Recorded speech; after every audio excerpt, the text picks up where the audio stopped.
আসসালামু আলাইকুম রহমতুল্লাহি ওবারাকাতুহ। পরম করুণাময় আল্লাহ তাআলা বলেন, কদ আফলাহা মান তাযাক্কা। যে ব্যক্তি নিজেকে পরিশুদ্ধ করেছে সে ব্যক্তি সফল কাম হয়েছে। অন্য আয়াতে আল্লাহ তাআলা বলেন,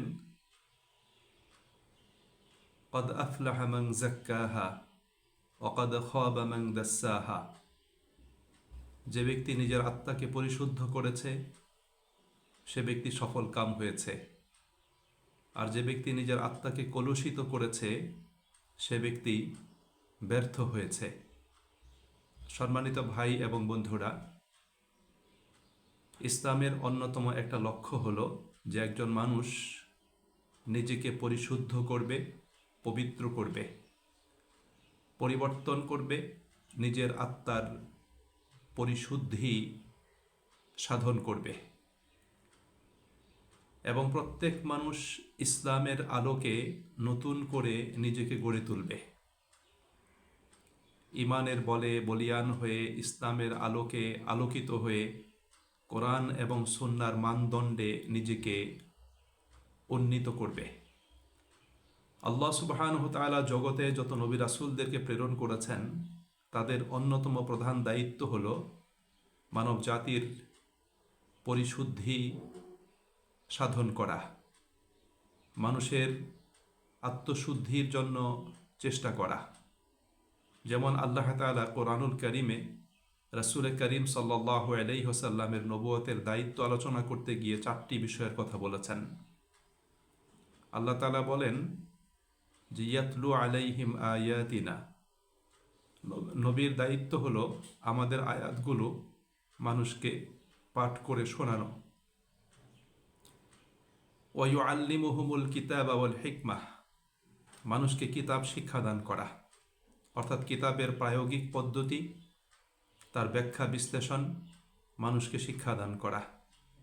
ওয়াল হিকমাহ, এবং হিকমা শিক্ষাদান করা, অর্থাৎ নবীর জীবন আদর্শ, নবীর জীবন পদ্ধতি, তার সুন্নাতগুলো মানুষকে শিখানো, যাতে মানুষ নবীর জীবন পদ্ধতিকে অনুসরণ করে নিজেদেরকে আল্লাহ পাকের একনিষ্ঠ বান্দায় পরিণত করতে পারে।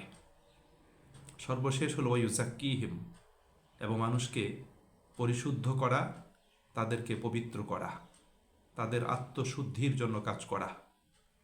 আল্লাহ রসুল সাল্লাল্লাহু আলাইহি ওয়াসাল্লাম আল্লাহ প্রদত্ত এই দায়িত্বগুলো সঠিক রূপে সম্পাদন করেছেন। মানুষের মধ্য থেকে যারা ঈমান আনয়ন করেছিলেন, ইসলামের ছায়াতলে আশ্রয় নিয়েছিলেন, রাসূলের সংস্পর্শে সান্নিধ্যে অবস্থান করেছিলেন, আল্লাহ নবী সাল্লাল্লাহু আলাইহি ওয়াসাল্লাম তাদেরকে পরিশুদ্ধ করে, পবিত্র করে মানবতার ইতিহাসে সর্বকালের সর্বশ্রেষ্ঠ মানুষরূপে তাদেরকে গড়ে তুলতে সক্ষম হয়েছিলেন। সম্মানিত ভাই এবং বন্ধুরা, হঠাৎ করে কোনো পরিবর্তন বা রাতারাতি কোনো পরিবর্তন এটা কিন্তু টেকসই হয় না। এজন্য পর্যায়ক্রমে, ধাপে ধাপে ভিতর থেকে পরিবর্তন এটা খুবই কার্যকর হয়। এবং আল্লাহ তাআলা মানুষের ভিতরগত পরিবর্তন চান, বাহ্যিক পরিবর্তন নয়। যেমন একটি হাদিসে রয়েছে, আল্লাহ নবী সাল্লাল্লাহু আলাইহি ওয়াসাল্লাম বলেছেন, ইন্নাল্লাহা লা ইয়ানজুরু ইলা সুওয়ারিকুম ওয়ালা ইলা আমওয়ালিকুম। আল্লাহ তাআলা তোমাদের কারো বাহ্যিক চেহারা সুরতের দিকে, পোশাক পরিচ্ছদের দিকে আল্লাহ তাআলা তাকাবেন না, এবং তোমাদের ধন সম্পদের দিকেও আল্লাহ তাআলা তাকাবেন না। ওয়ালাকি ইয়ানজুরু ইলা কুলুবিকুম ওয়া আমালিকুম, বরং আল্লাহ তাআলা তোমাদের অন্তঃকরণ, তোমাদের আভ্যন্তরীণ অবস্থা এবং তোমাদের কর্মের দিকে আল্লাহ রাব্বুল আলামিন তাকাবেন। অর্থাৎ তোমাদের ভিতরে কি ধরনের আদব আখলাক রয়েছে, তোমাদের চরিত্র কেমন, তোমাদের নীতি নৈতিকতা কেমন, তোমাদের ভিতরে কতটুকু তাকওয়া রয়েছে, তোমাদের আমলটা কেমন, তোমরা কি উদ্দেশ্যে আমল করো, এই বিষয়টি আল্লাহ রাব্বুল আলামিন দেখবেন। সম্মানিত ভাই এবং বন্ধুরা, যেহেতু ইসলাম পরিবর্তন চায়, মানুষের নতুন করে একটা মানুষকে আলোকিত মানুষরূপে গড়ে তুলতে চায় এবং মানুষকে তার অবস্থা পরিবর্তন করে ধাপে ধাপে তাকে উন্নতি এবং তাকে তাকওয়ার মানে পৌঁছে দিতে চায়, সেই লক্ষ্যে আমাদেরকে গুরুত্বপূর্ণ কয়েকটি বিষয়ে আমাদের করা জরুরি, বা সেই বিষয়গুলোর প্রতি আমাদের অবশ্যই খেয়াল রাখতে হবে। যেমন আমি যদি নিজেকে পরিবর্তন করতে চাই, নিজেকে আলোকিত করতে চাই, ধাপে ধাপে নিজের অবস্থার উন্নতি ঘটাতে চাই, তাহলে আমাকে যে কাজগুলো করতে হবে তন্মধ্যে প্রথম কাজটি হলো নিয়ত, ইচ্ছা এবং সংকল্পের সংশোধন। প্রত্যেক মানুষের মধ্যে এই নিয়ত, এই সংকল্প, এই ইচ্ছা থাকতে হবে যে আমি প্রতিদিন নিজের অবস্থাকে একটু একটু করে পরিবর্তন করব, নিজের আমল, নিজের আখলাক, এটাকে আমি উন্নত করার জন্য চেষ্টা করব। আজকে আমি যতটুকু আমল করলাম, আগামী দিন আমি তার চেয়ে একটু ভালো আমল করব। আজকের আমলটা আমার যেমন হলো, আগামী দিনের আমলটা যাতে আজকের আমলের চেয়ে উত্তম হয়, সুন্দর হয়। এভাবে নিয়ত, ইচ্ছা এবং সংকল্পের সংশোধন করে, পরিবর্তন করে, ধাপে ধাপে প্রতিদিন নিজেকে একটু একটু করে এগিয়ে নিতে হবে।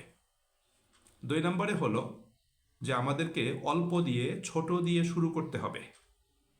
একজন সাহাবী আল্লাহ রসুলকে জিজ্ঞাসা করলেন যে আইয়ুল আমালি আহাব্বু ইলাল্লাহ, আল্লাহ তাআলার কাছে কোন আমলটা সবচেয়ে প্রিয় এবং পছন্দের?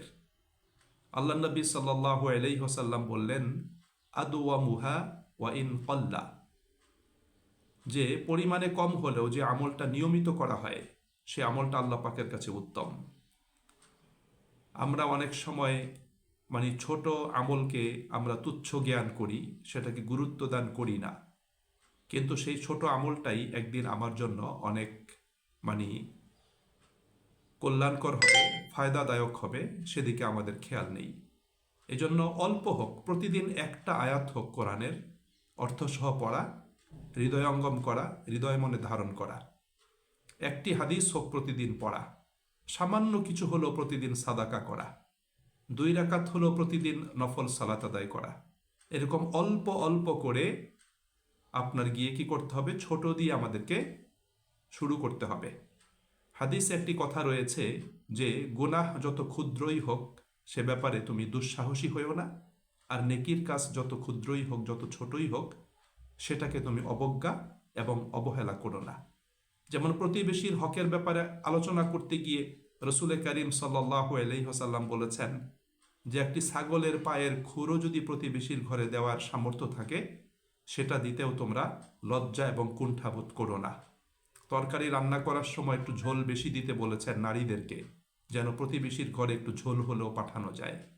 এভাবে আপনার অল্প দিয়ে, ছোট দিয়ে যদি শুরু করতে পারি, আলহামদুলিল্লাহ নিজের অবস্থার উন্নতি ঘটবে।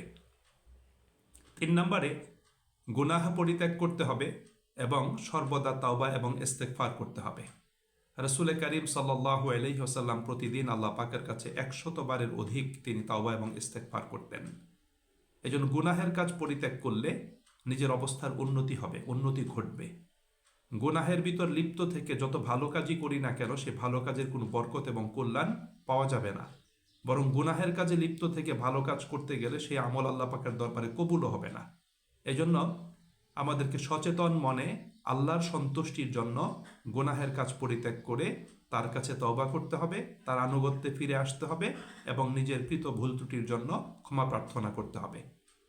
4 নম্বর হলো নিজের অবস্থার যদি উন্নতি করতে চাই, নিজেকে পরিশুদ্ধ করতে চাই, তাহলে দুষ্ট লোকের, মন্দ লোকের সঙ্গ এবং মন্দ পরিবেশ পরিবর্তন করতে হবে।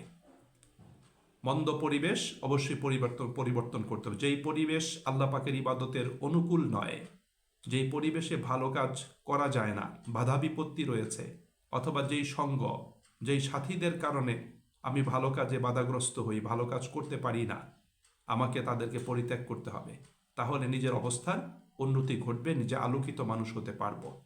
5 নম্বরে আমাদের জবানের হেফাজত করতে হবে, আমরা যেন গর্হিত কোনো কথা না বলি।